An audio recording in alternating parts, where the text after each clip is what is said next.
All right, we are back on the Rational Boomer podcast, and to be honest with you, this podcast was supposed to be with Ed.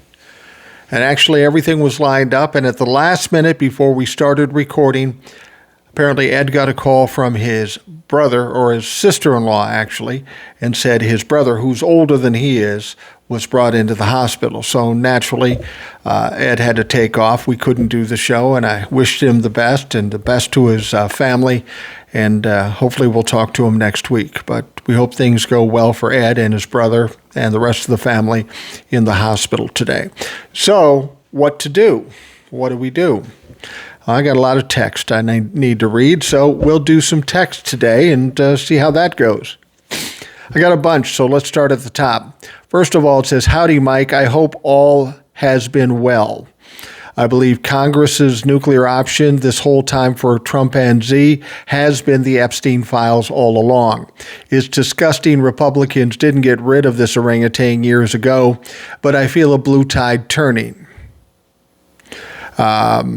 And he says, then he goes on to say, let me correct myself. Instead of all along, should have said since the initial discharge petition was signed last year. Yeah. No, I think you're absolutely right about this. This may be the thing that the Republicans are looking at to get rid of Donald Trump. See, they have a problem. They may want to get rid of Donald Trump. Anybody with common sense that sees the things he does and hears the things he says, know it's wrong. But they're too afraid, they're too cowardly to stand up to Donald Trump for whatever reason, whether it be primaries or he has some kind of dirt holding over their head. The one big thing that's of concern to them is the 25 to 30% of the Republican Party that support Donald Trump no matter what the fuck happens. So if they want to get rid of Donald Trump, they're going to have to destroy Donald Trump. They're going to have to do something so obvious that even the 25 to 30% will say, that's too motherfucking far. We can't do that. So I think you're right on target with that. Whether the Republicans have enough courage to ultimately pull the trigger, I would have thought they would have done this a long time ago. I'm surprised by that. But eventually they're going to have to. Donald Trump is diminishing mentally, physically, and the country in the process is diminishing too. So there are a lot of people struggling right now because of Donald Trump. You know, at his State of the Union address, he was always pandering to the applause. When he was talking about the tariffs, he paused, expecting some applause, and he didn't get any. That was unnerving to him. You could see it in his face. I don't know. Maybe he doesn't get it. Maybe he doesn't understand that people don't like the tariffs, including Republicans. I think it's more that he makes a decision on something and he can't admit to be wrong, so he'll just keep pushing it until people finally see he's a fucking genius. That's hard to do because he's not a fucking genius. He's an idiot. All right, next up, Mike Trevor from Portland. All I have to say is what the ever-loving fuck is wrong with Pam Bondi? She embarrassed herself on live television and during her testimony in front of the House Oversight Committee. I am so embarrassed right now to be an American and living in this country that I used to love, but I really don't know ATM. I'm not sure what that means. I just have so much fucking anger in me, and I want this lying sack of garbage administration to be held accountable and jailed somewhere on another planet. I enjoy being part of your Rational Boomer podcast and interacting on your Substack Lives and TikTok Lives. I understand from watching independent journalism like Aaron Parnas, Under the Desk News, Hawk, and you that the dam is breaking and Republicans are retiring and the administration will be at The Hague one day. I hope that this is live for everyone in the world to see. The victims of Jeffrey Epstein deserve justice, and I feel sorry for what they experienced today at the House Oversight Committee while hearing that horrible AG. Yeah, you're absolutely right, Trevor. Pam Bondi, you know, they're trying to say that that Hillary Clinton was unhinged in her testimony. Now, we should see the video and see transcripts. I would highly doubt if she was unhinged. Hillary Clinton's never been unhinged in her life. She's very controlled and very specific about what she does. Pam Bondi, on the other hand, that bitch was unhinged. She was terrified. Like the time when I think Jamie Raskin said, or somebody said, I think you just committed perjury there. She was shaken by that, and she said, how dare you accuse me of a crime? Well, bitch, you've committed a lot of crimes. Perjury is the least of your problems. How about the largest cover-up in American history? Yeah, you're going to have to address some of these things. You're going to lose your law license, and you're probably going to have to be prosecuted yourself. And John Mitchell, back in the Watergate days, former AG, that motherfucker went to jail, and he didn't do half as much of the shit as Pam Bondi has done. All right, next up. Hi, Mike. Hope you and your family are doing well. Such a same. What is happiness, your state? Pray every day for you and everyone. I'm just following up to see if you indeed received the Hawaiian calendar sent. Take care. May God bless. Yes, Cheryl, we did get the calendar. And you have to understand, calendars are big in my place. Not for me as much as my wife. My wife has calendars, and she needs a calendar every year, and everything she has during a given day has to be written on that calendar. She checks the calendar every day. She rechecks the calendar. She'll be out someplace and say, Mike, could you take a picture of my fucking calendar so I can see what the hell I need to do? So thank you, Cheryl. I appreciate that. And even more so, my wife appreciates it.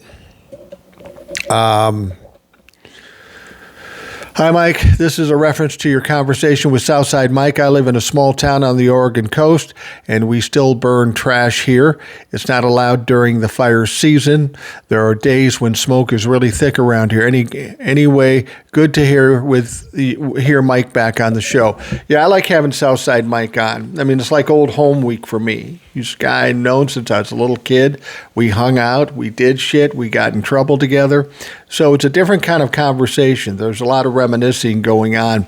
And what this person is referring to was a very long-held social event back in the 60s, at least in Minneapolis. And that was every week at some point. You'd go to back by your garage or in the back of your yard, and there was a 55-gallon drum, like you'd get chemicals in or something like that. But everybody they dump all their garbage in that 55-gallon barrel, and they'd burn that shit. They'd fucking burn it.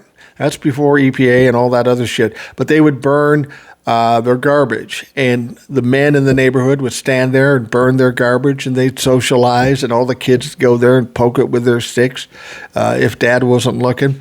Yeah, it was a big social event. I remember it very fondly. I'm kind of glad we don't do it now. It's not very safe. It's not very ecological. But thanks for mentioning that. Somebody sent me a TikTok and it said, I sure wish someone from Germany would leak those files on social media and send them to independent media like Don Lemon or Michael. I think they mean Fanone. That's one of the big questions. How much information do these European countries have? I mean, they have enough where they're going to prosecute that ambassador from England. They're going to prosecute the former Prince of England.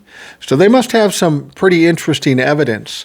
And I've always said that it may be tough to get all the files out as long as Pam Bondi and Donald Trump are in control. Eventually they will come out. But before that, I'd be very surprised if there isn't some leaks. I think we're starting to see some now. But something will leak out. And as I've said many times before, I don't need 3 million files. I just need one picture, one video, one document. That's all we need. One thing to break the dam, and that will cause Donald Trump all kinds of motherfucking problems. So we'll see what ultimately happens with it. But as things are stirring up over in Europe, it's applying more pressure to the United States. I mean, think about this. We got more than 3 million files out there already. There is plenty of information to do investigations, even though there's been none. Whatever Europe has, there's a lot of investigations going on. Tons of investigations, possibly some prosecutions. All that's going on in Europe, but with all the information we have here, not one. Not one investigation. We heard a story about some 50 pages of documentation that directly implicate Donald Trump in a crime. He and Jeffrey Epstein and a girl of 13 years of age. It involves sexual abuse. It involves trafficking. It involves physical abuse, like hurting them, like punching this girl in the head. Yet there's been no investigation. And oddly enough, those particular documents implicating Donald Trump have magically disappeared. Well, fuck me running. That's bad news because people have seen it. People have saved it. You can take it out of the files, but that doesn't mean it's gone. You can't unsee something like that. And you can't deny fucking investigating it. Well, Pam Bondi will try. Donald Trump will force her to do that. But ultimately, it will be investigated. And it's not going to go well for Donald Trump. All right, next up. Hi, Mike. Watched Marco Rubio addressing the Munich Security Conference. He echoed talking points from the J.D. Vance 2025 speech. Both essentially praised the ideals of nationalistic authoritarian rule reflective of Putin's Russia or Orban's Hungary. Simple request for Trump policy supporters. Check the end result for the average citizen in a nationalistic authoritarian state. Historically review Nazi Germany, Mussolini's Italy, Franco's Spain, and any USSR state. Present-day research, Russia and Hungary. Good luck. Post Trump USA. Thanks, Paul. Well, that's exactly right. And you know, that's the thing I do not understand. We've got Republicans out there supporting the idea of fascism, supporting the idea of authoritarianism. But all it means is strife and trouble and oppression on the people of this country. And Republicans are the people of this country. Why is it Republicans always vote against their best self-interest? They get caught up in the fucking optics of it all. They get caught up in the tough guy attitude. But when it comes down to it, they're so surprised that it's going to affect them too. See, they think they're at the cool kids table, that they're included what Donald Trump and all the authoritarians are saying. They think, okay, yeah, we'll get those guys, but we'll be fine. And then quickly, and every fucking time, they find out, oh, fuck, they meant us too. And now it's too late. See, this is a problem I have more than anything, is I get tired of dealing with people that are stupid. That's why it's so hard to talk to a Trumplefuck. I can argue with them, but they're so stupid it makes no sense. And they're unwilling to listen to anything or accept anything. The only option is that Donald Trump is their Lord and Savior, and they are right, and there's no other options that can be considered. All right. Next up. How epic would it be if all Democratic reps gave up their seats to Trump-Stein survivors? Just a thought, Laura. Well, that's kind of what happened. A bunch of Democrats at the State of the Union did give up their seats, and there were some survivors there. The fact that Donald Trump made no reference to Jeffrey Epstein, the files, or the survivors is very telling. Donald Trump said he was absolved in those files, which is absolutely ridiculous. But you would think if he had been absolved, he'd brought them up and made a point to mention the survivors. But that terrified him. It made him very angry when Rashida Tlaib yelled out, "What about the Epstein files?" He got very angry about that. Then Ilhan Omar, he has a hard-on for Ilhan Omar. She yelled a couple of things, and he said, "You should be ashamed." She said, "You killed American people, and you should be ashamed." So after this was all said and done, of course, Donald Trump said, Tlaib and Ilhan Omar should be deported because they made him mad, because they heckled him. I mean, to him, heckling him is a capital offense. That is against the law. Donald Trump doesn't grasp the fact that it is the First Amendment and free speech, and anybody can say anything about Donald Trump they want. Like, fuck Donald Trump. Donald Trump is a fucking pedo. Donald Trump is a criminal. I can back up every one of those comments, and Donald Trump can't say shit about it. He may try. He may try to take down platforms or get people deported. But Donald Trump keeps failing every time he tries to do something. Donald Trump doesn't understand how America works. He doesn't understand the Constitution. He thinks the Constitution is only there to protect him when he wants it to protect him. Everybody else can fuck themselves. Well, he's in for a big discovery coming up fairly soon because that Constitution is going to be the one thing that takes him down. All right, the next one. Hi, Boomer. Hope you're feeling better. I feel pretty good, actually. It must have been a while back. If you talk to TJ, find out if he's heard anybody, 3 ICE detention warehouses, big ones. They got one going up in Indiana, Georgia, Arizona, and more places. Horrible. Beth from Chicago. Then she goes on to say, I heard the Georgia Warehouse Detainment Center is in Savannah, Georgia. Beth from Chicago.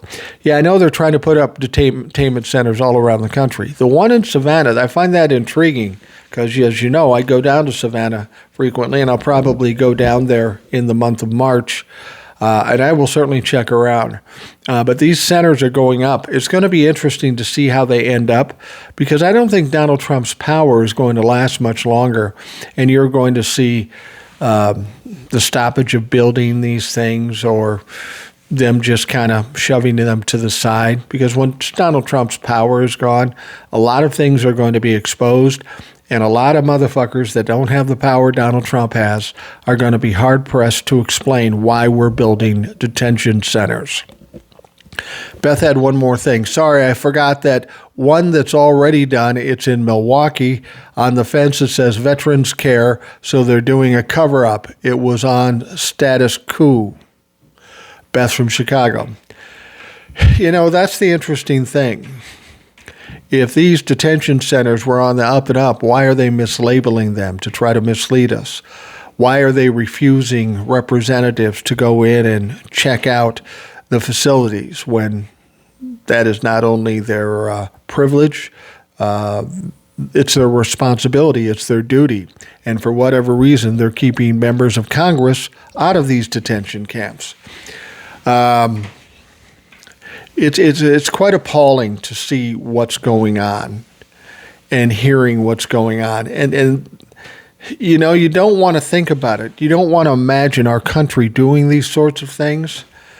But what I'm most fearful about is that when this is all said and done, it's going to be Holocaust-esque. We are going to hear things. We are going to see videos that are just appalling, that we as a country will be ashamed over. The Republicans are going to have a lot of explaining to do because they like to tell us these detention camps are completely on the up and up, that they're completely state-of-the-art, and everybody's being taken care of properly. We know that's not a fact. We know they've got hundreds of children in detention camps. We know they have American citizens in detention camps. They don't have water. They don't have any kind of plumbing or anything. I mean, it's horrible conditions.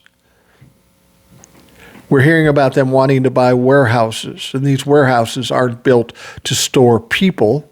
They're there to store product or pallets or what have you. But they're going to be trying to store people in these fucking things, and it is going to be absolutely horrific when it's all said and done and we see what they've actually done to these people. I'd also like to find out where some of these people that are currently missing, where are they? How do you keep track of them? Fuck, there's people missing from the first term, kids that are missing from the first term that we still don't know where they are. And what's particularly frightening about that is these are people who are known for child sex trafficking. I don't know what's going on. I don't have any proof of anything, but it certainly is kind of troubling, don't you think?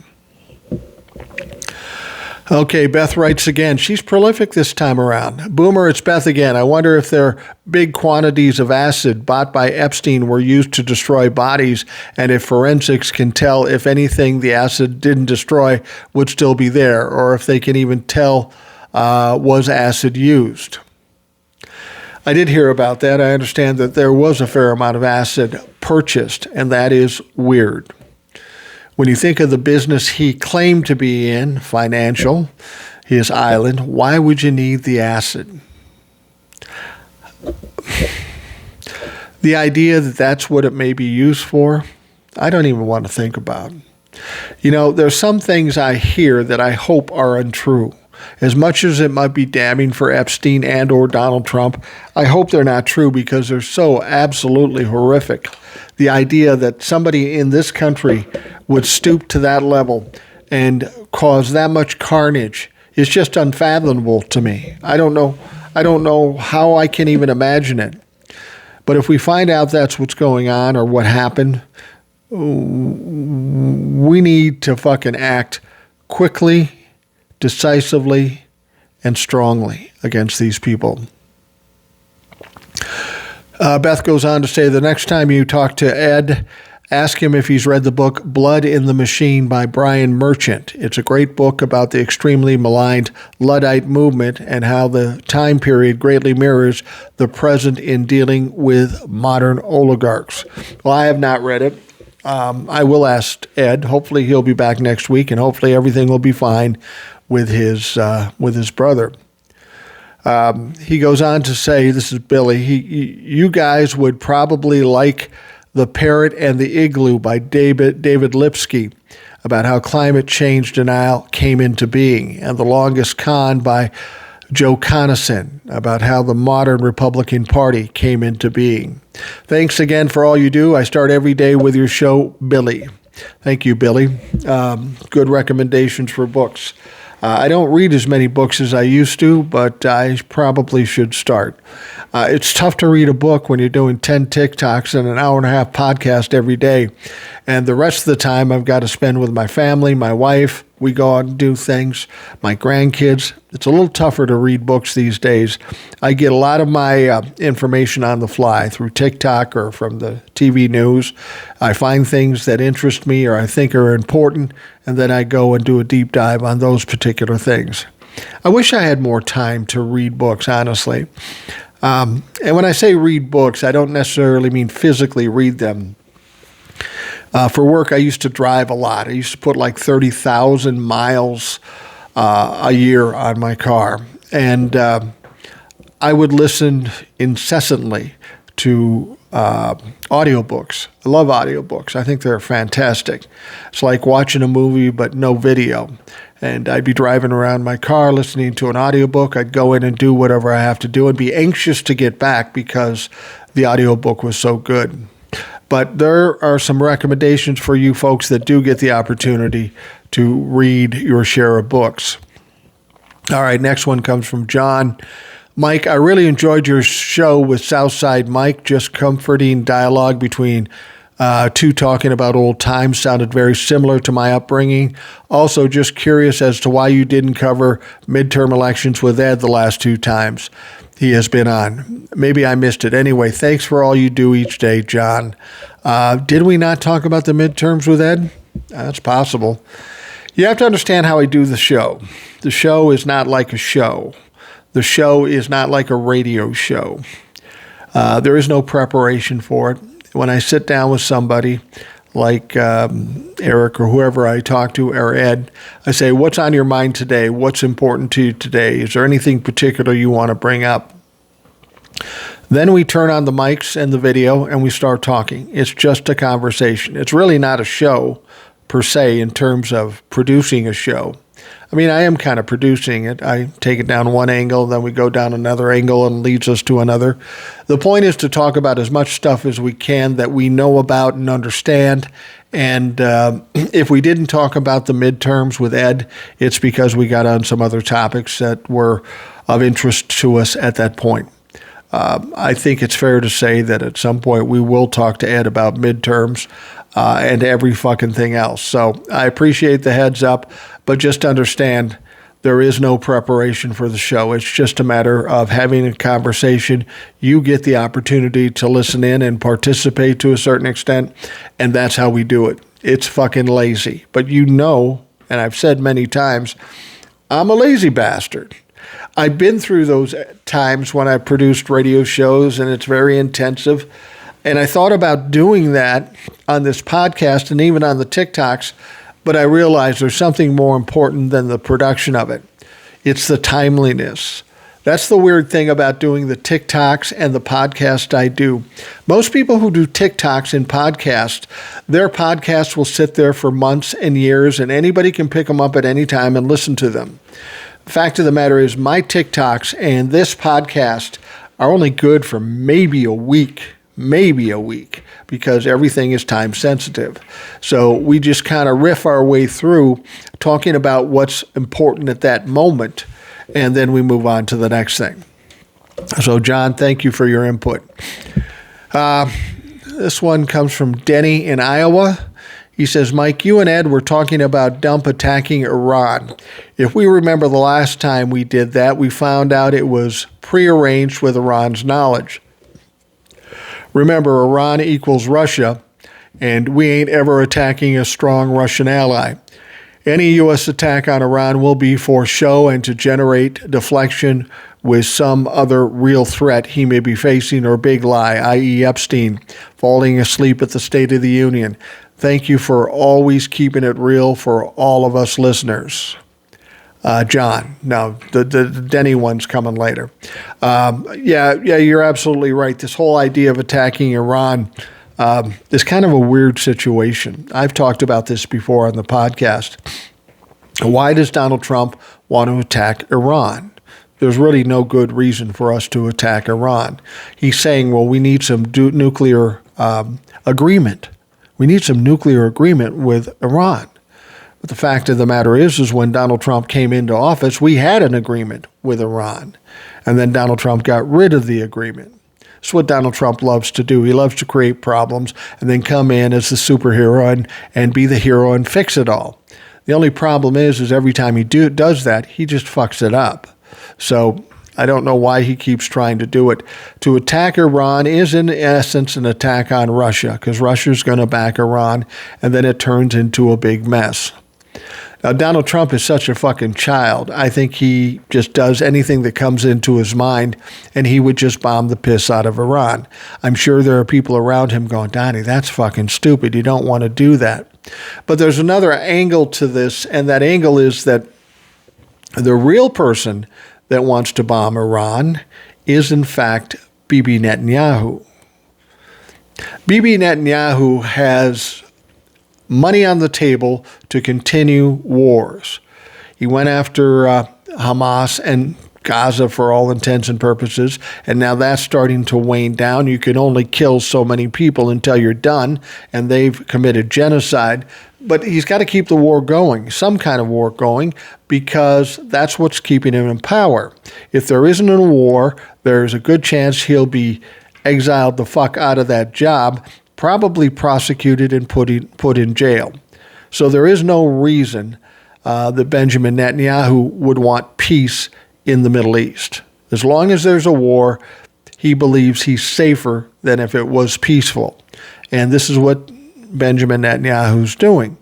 Now, Benjamin Netanyahu is either palling up with Donald Trump and say, do me a solid, or Benjamin Netanyahu has some leverage over them. And one of the things people have suggested, and this is purely rumor, that maybe Benjamin Netanyahu has some Epstein evidence and says, you either bomb the piss out of him or I'm going to show this. Sounds kind of crazy. But does it really in this day and age? Does it really sound that fucking crazy? I don't know. I don't think it's crazy, to be perfectly honest with you. So, and the other thing some people have suggested that Iran has something, and they're saying, don't bomb us, otherwise we'll release the information. I hope that's true. I don't know that it's true, but I hope it's true. Can you imagine the position Donald Trump is in? Benjamin Netanyahu says, I got Epstein files, you bomb those fuckers or it's coming out. And Iran says, you bomb us and we got Epstein files. Would it surprise you if Donald Trump put himself in a situation where he's absolutely fucked? Absolutely not. This is what narcissists do. They ride high for a while, then they start to spiral up until the point where they're stuck in a corner and they can't find any way out. and they ultimately crash.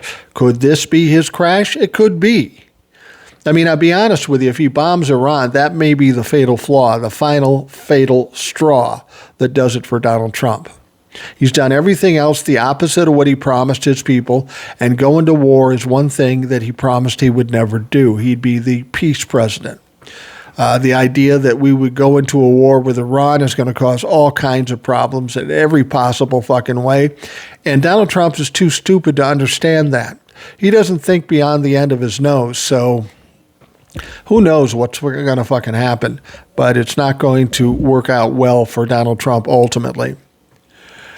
Okay, this one comes from no, this is something else. This comes from somebody that's not labeled. I think Trump is hysterical, and we should all line up and slap the shit out of him like the lady on Airplane with Leslie Nielsen. Yeah, I remember that movie. That was good. Don't Call Me Shirley. Or was that, I don't know which one that was, but... All right, now this one comes from Denny. Hey, Mike, just listening to your podcast with TJ, and he mentioned that the crimes are not international, so they don't think they will be tribunal-like.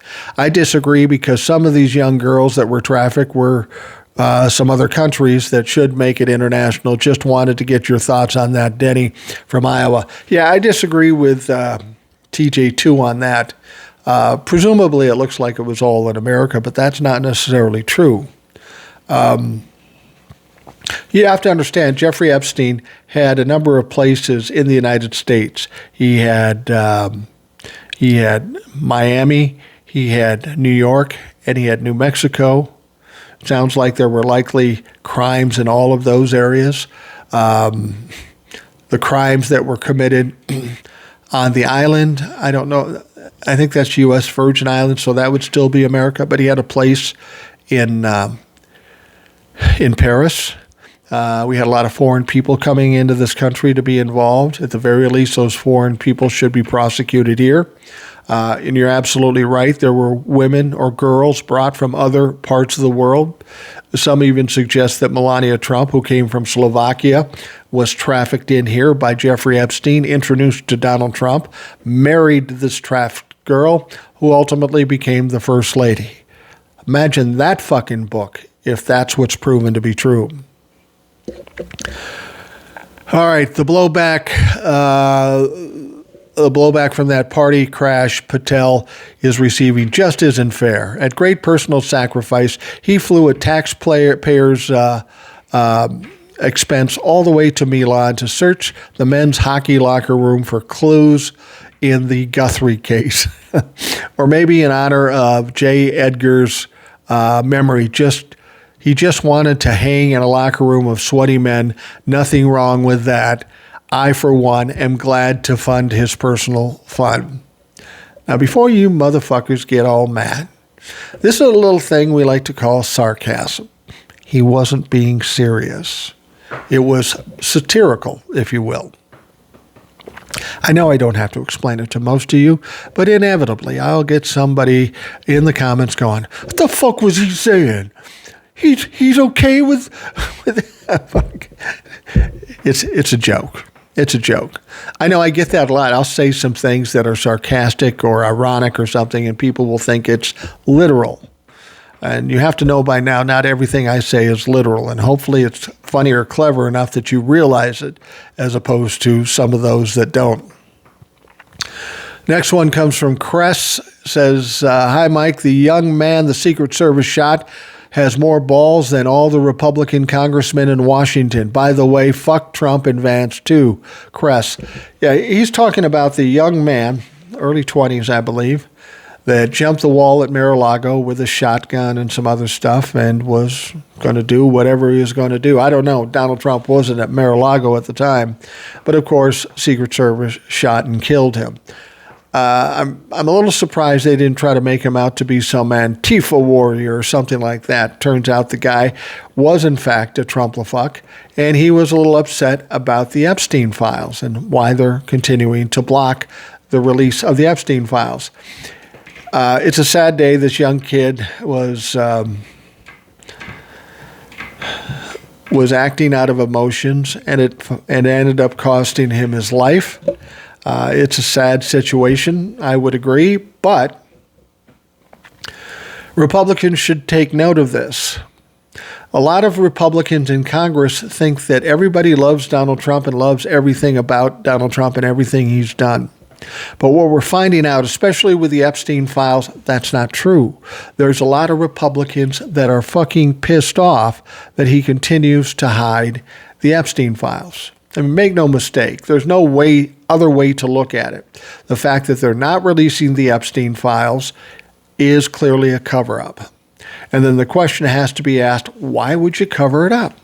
Well, the answer is very simple. It's because they're implicated in those files and they want to hide it. So now Republicans who are feeling like they've been duped are starting to get pissed off.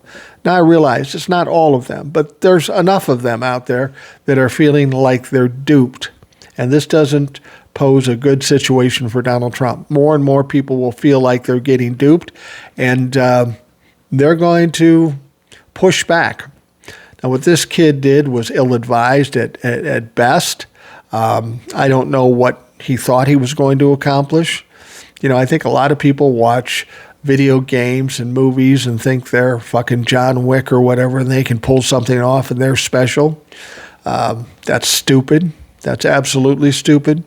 But some people just aren't mentally in a place where they can think clearly. And this poor kid did that. I'm sad for the kid. And he failed. But like I said, it was the thought that counts. All right, let's see what else we got here. All right, this is from Jackie from Broke-Ass, Alabama. She always signs her stuff that way.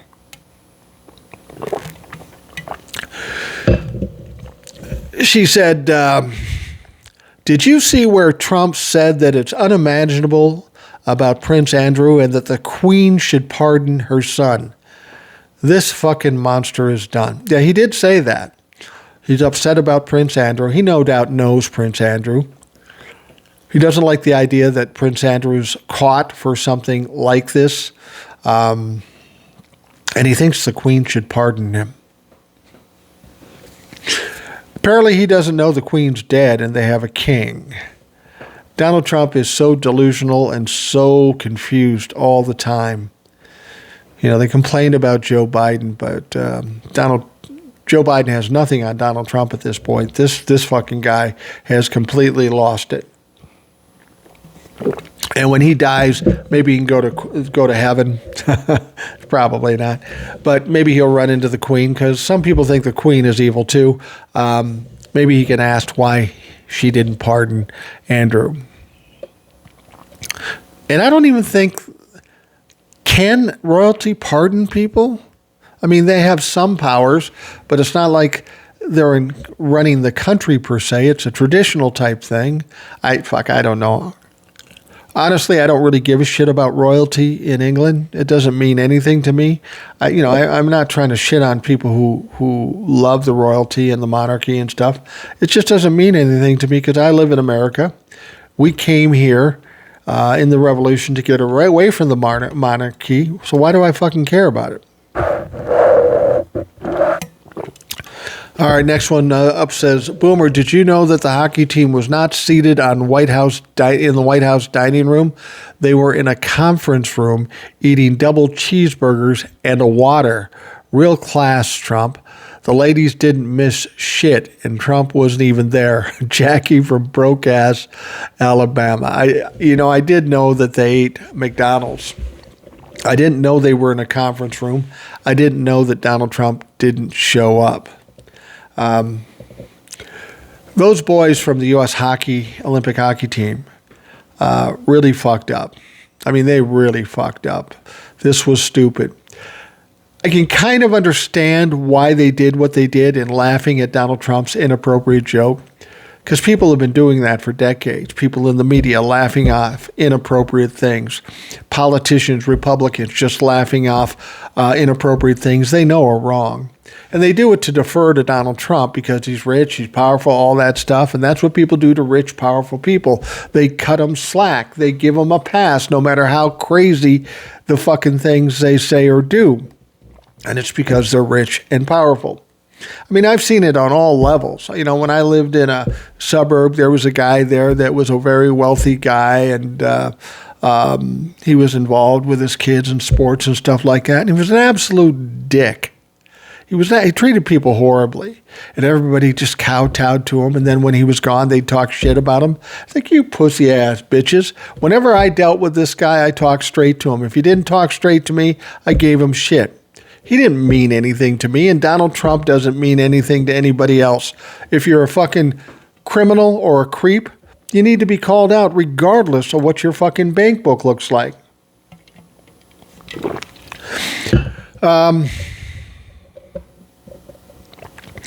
It looks like a senator out of Nebraska is resigning. Bob Kerrey apparently met and corresponded with Epstein, trying to run and hide, but that opens another election in a state that has been decimated by tariffs. If these fuckers say they are sorry truly, this seat will go to a Democrat or an independent. Well, I hope that's the case. You know, it's hard to tell when you're dealing with places like Wisconsin and Nebraska.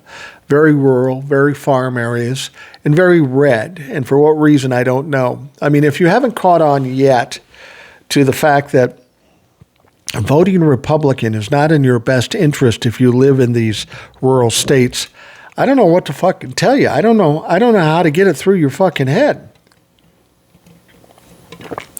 I'm not familiar with that situation, but I'll look into it. Next one says, I have heard that old no-neck Charlie Kirk allegedly knew his wife was cheating and allegedly wrote a will that left her completely out of it and gave everything to his kids with her. Finger quoting right now. She allegedly had a DNA test on their kids, which he finds out are not his. So he was right the whole time. I'm dying laughing at all the crazy stuff, but it makes me wonder if it's true. It'll explain a lot. Jerry from Savannah. I got to tell you, first of all, Charlie Kirk never did, never will, never has meant shit to me. He's nothing more than a Republican operative who was young, who they were grooming to become the next Donald Trump. That's what I fucking honestly believe. They need somebody that could pull a crowd, that could spew the garbage that they spew, and he really was the only one to do that. I think that Erica Kirk, and again, this is all speculation. I don't have any inside track or information, but as you look at the way it's playing out and you try to analyze it, it looks to me like this Erica Kirk was kind of planted in Charlie Kirk's life so that he could be controlled. Call me fucking crazy, but when you look at this girl's background, she has ties to Israel. She was in Romania. There were some problems with kids. Romania kicked her out of the country, which actually happened. That's true. There's something off about this woman, and I don't know exactly what it is, but I don't think she's being honest with us. I don't think she was being honest with Charlie, and Charlie wasn't stupid. So I have to imagine that he had some concerns or some suspicions about her. And that may or may not had some bearing on him dying. That sounds like a very conspiratorial type thing. But as I've said before, in this fucking day and age, is it sounding crazy? There's something wrong with Erica Kirk. I don't know what it is for sure, but if I found out that she was kind of a plant and she was kind of trying to control Charlie, then he became uncontrollable. She was off with other guys and all that stuff, and the kids aren't his kids. None of that would fucking surprise me. None of it would surprise me. When we're talking about the Republican Party, nothing is surprising. And people will say, well, that's crazy. Take a look at the fucking Epstein files, for fuck's sake. Does any of that surprise you? It takes me aback. What I find so disturbing about the Epstein files as I read them, and I'm hearing about what might be in the other 3 million. Some people are talking about cannibalism. What in the actual fuck? What disturbs me more than anything is years back, before the election, we were hearing all these claims from QAnon. Crazy motherfucking cult, underworld fucking internet bullshit, was telling us about cannibals and adrenochrome and killing kids and trafficking kids and all that shit. And all of us said, this is fucking crazy. That never happened in this country. Then we go to the Epstein files and read emails and see documents and look at pictures.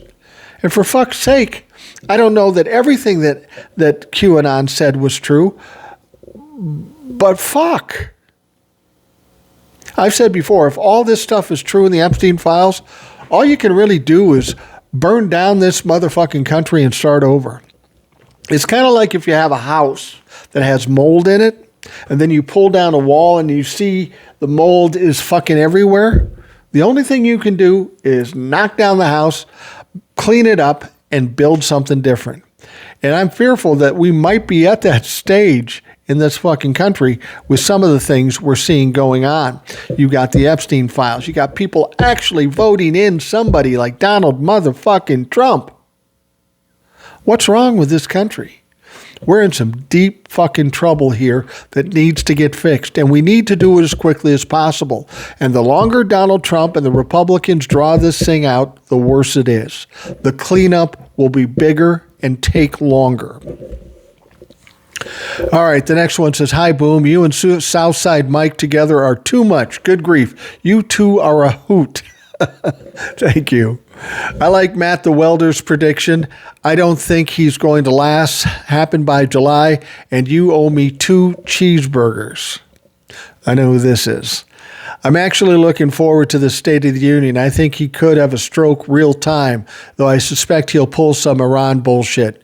Seriously, I think they have something on him to remotely buzz him, awake him in meetings like a shocker on his ball sack.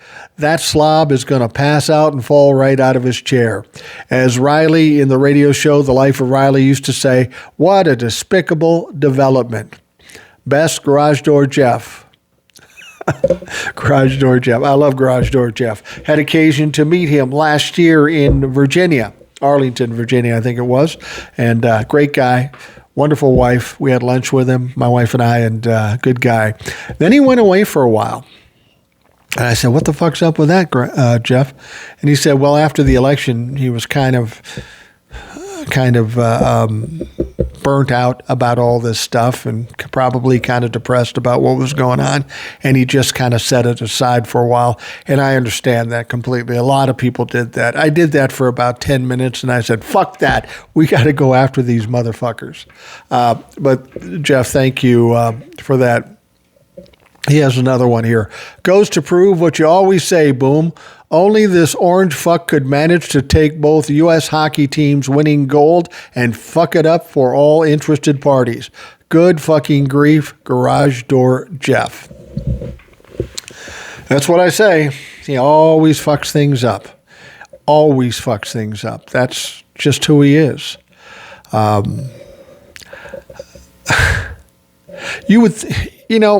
In my lifetime, I've done some things. I've had some successes, and I've had some failures, like we all have. But being an adult with average intelligence, I've come to realize, if I did this and I fucked up, I don't know, crazy thought, maybe don't do it again. But Donald Trump doesn't do that because Donald Trump thinks he's infallible. He cannot admit when he's wrong. A lot of people can't admit when they're wrong. And honestly, that is a fatal flaw. People are terrified of being wrong. That's why they make it so hard to make decisions. They're terrified of being wrong, and then once they are found to be wrong, they do everything they can to prove they're not wrong. And I will tell you this, being wrong, there's no shame in it. I'm wrong all the time, as my wife will point out, as my kids will point out, as my granddaughter will point out, as my grandson, when he learns to talk, will fucking point out. I'm wrong all the time. But there's no shame in that. People say, well, you know a lot about this and you know a lot about that because I pay attention and because I've been wrong a lot. And when I'm wrong, instead of saying, no, I'm not wrong, I find out why I was wrong, find out what the truth is, and now I become smarter. But most people can't do that because it's more about their ego than their intellect. They're worried about being perceived as wrong. I've told my kids, and I don't think they've grasped it. I've told my wife, I know she hasn't grasped it. But there's a certain amount of freedom to just being able to say, I don't give a fuck. I don't care what other people think of me. I'm going to be me and let the chips fall where they may. They either like me or they don't like me, and either way, that's fine. It's okay. Not everybody's going to like you. I mean, you can try to go out there and be nice to people who don't like you, and they'll act like they like you, but as soon as you're gone, they'll say, what a fucking dumbass. So why bother? Why try? That's why it's so hard for me. Well, it's not hard for me. It's why I don't pay much attention to arguing with Trump-la-fucks. If I'm going to argue with Trump-la-fucks, there has to be a reason. There has to be an end game, an end result. And if I can't convince them what is correct, what is right, and we're just going to argue back and forth, it seems like it's futile. Now, the people you see on TikTok that argue with Trump-la-fucks all the time in lives and that sort of thing, there is an end game to that. There is an end game.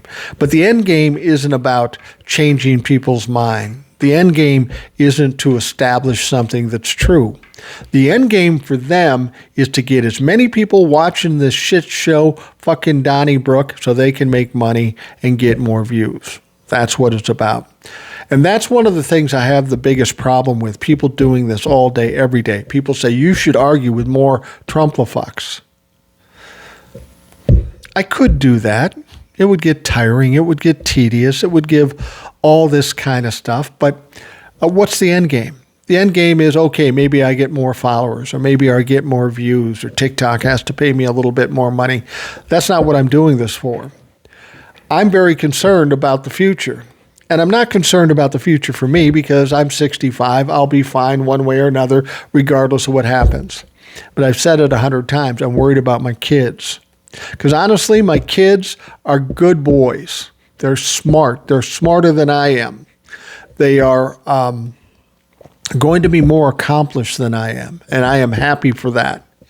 But they're much more naive and less assertive. And that's probably my fault because I took care of a lot of things for them as they were growing up. I've always been confused why millennials have so much anxiety. Almost every fucking millennial I meet has anxiety. And I always wondered, why is that? See, I don't have anxiety because I've mastered the art of not giving a fuck. But these kids do have anxiety. And I never understood it. I said they couldn't have had any anxiety when they were growing up because we took care of those things for them. And therein lies the problem. We took care of those things when they were growing up. Then they grow up and they go out and they run into an adverse situation, a problem. And they don't know how to deal with it because they never had to deal with it before. And there's where the anxiety comes from. So when I see my kids having anxiety over things, now I feel guilty about it because I think I'm responsible for it to a certain extent. When I was growing up, my mom said, go out there and deal with things. If I scunned my knee, she would say, did you learn anything? And just rub some dirt on it and walk it off. If I had a problem, she said, fucking deal with it. And we never did. So when I see the anxiety kids are going through right now, I kind of feel responsible. And I kind of feel, I understand what they're going through. That makes sense to me. That's logical. That makes sense. But I will tell you this, when you live your life, don't worry about the past. Past doesn't mean anything. You can't control anything that's gone in the past.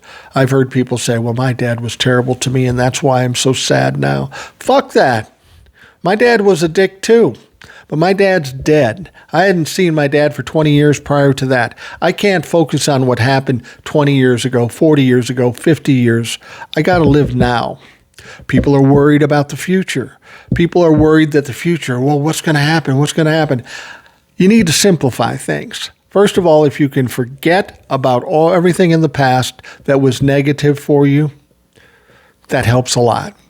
If you can separate yourself from caring about what people think about you because you really can't control it. That's what this is about. This is about letting go of anything you can't control, because you can't win that situation. You'll become anxious over it, and it'll just get worse and worse because you can't fix it. So you might as well let it go. Fuck it. Who cares?